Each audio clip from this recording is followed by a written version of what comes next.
Blood Meridian, or The Evening Redness of the West, is Cormac McCarthy's fifth novel. The story is set in 1800s America, at a time when European settlers were expanding westward across the continent. There were endless violent tussles with Native Americans during this period, and the US government had not fully exerted its law across the entire new nation yet.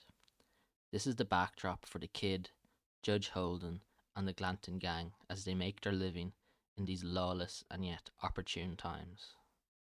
Blood Meridian is often considered McCarthy's opus, and given the epic nature of the story, one can see why.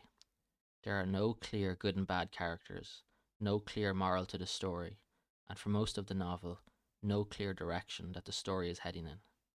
Much like the judge's soliloquies, the novel rambles this way and that, the only constant being bloodshed and looting. One could look at this novel as being a deliberate counterweight to traditional stories that determinedly present the reader with happy endings and heroic characters. We all know the world doesn't work like this, but we like to see it in our stories anyway. McCarthy simply doesn't bother with the fluffiness and writes a yarn that I dare say is more accurate to historical events than others that are set to the same backdrop. The white settlers did nothing less than pillage the continent of North America when they landed there, and no amount of fancy words and lofty ideals from the founding fathers can change this sordid fact. The kid in this novel is an unfortunate type.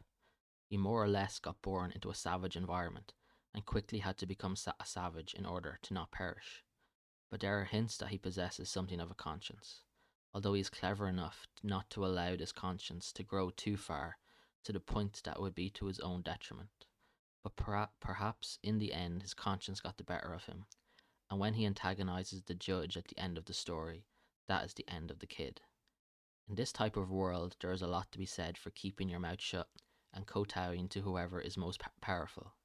Again, not the sort of message most stories like to deliver. Blood Meridian is a bloody, brutal tale of the survival of the fittest, and how, when push comes to shove, no amount of virtue or morality or good manners is going to save you from being slaughtered. The animalistic instincts of man can be tamed for a time, but never fully extinguished. The modern civilized world rose out of a crucible of violence, and the only reason the violence has largely stopped is because the powerful have decisively won. Judge Holden and his like inherited the world and shaped it to their image. It is no coincidence that today the most powerful nation on earth is the one with the most powerful military. The novel is terrifically well written, and the descriptions of the western landscape are lucid and vivid. The style is uniquely McCarthy-esque, and there is no doubt this is a writer who didn't give two hoots about conventional writing techniques. Sort of like a masterpiece painted with human blood, this novel mixes beauty with gore, awe with horror, in a way that I feel is faithful to the human experience. You have to kill all of your enemies before you can appreciate the beauty of the sunset.